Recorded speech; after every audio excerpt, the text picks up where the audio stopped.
Hello and welcome to Data Engineering with Subhadeep.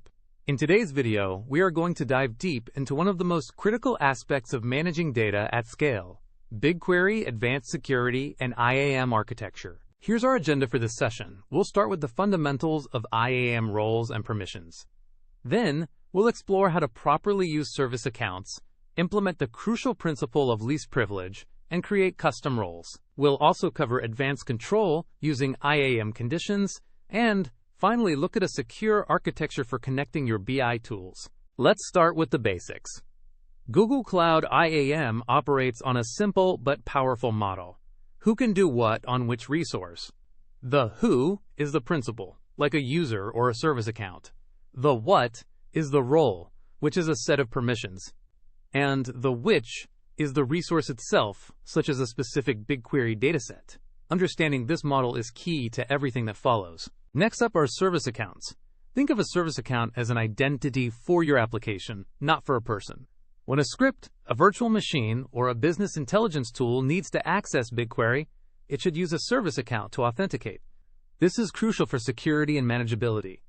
Always create a specific service account for each application instead of using your personal user credentials. The single most important security concept you need to master is the principle of least privilege. This means any user or service account should only have the absolute minimum permissions necessary to do its job. For example, a reporting application that only reads data should never have permission to delete tables. This simple principle dramatically reduces your security risk. Google provides many predefined roles, which are great for getting started. However, to truly implement least privilege, you need custom roles. A custom role allows you to bundle the exact, specific permissions an application needs, and nothing more. This gives you precise control over your security posture. Let's see a practical example. Here, we're creating a custom role for a business intelligence tool. First, we define the role in a YAML file, specifying only the permissions needed to create query jobs and read table data. We include permissions like jobs.create and tables.getData. Then, we use a single gcloud command to create this new role within our project. It's that simple to create a perfectly tailored set of permissions. To take our security to the next level, we can use IAM conditions. These act like a gatekeeper for your permissions. A role might be granted, but it only becomes active if a specific condition is true.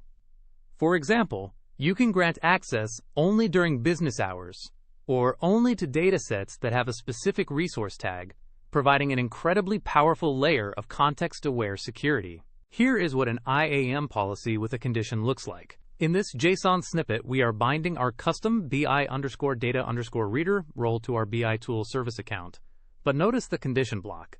The expression specifies that this permission is only valid if the request time is before January 1st, 2025. This is perfect for granting temporary access for contractors or for specific projects. So let's put it all together.